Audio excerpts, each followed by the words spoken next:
Hi everyone, Alex Kennedy here with REV Car Wash, and this week we're going to be focusing on our newer models with our paint sealant. Let's get started.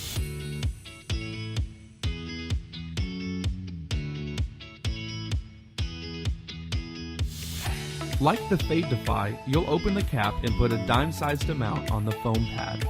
Then apply it to the areas that get the most sun exposure, like the roof or the hood of your car.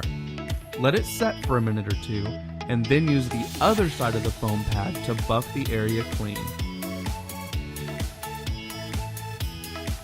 Thank you for joining us this week on Tips and Tricks. I'm Alex Kennedy. Make sure to follow REV Car Wash on all social media platforms. #REV Your Ride, and we'll see you next week.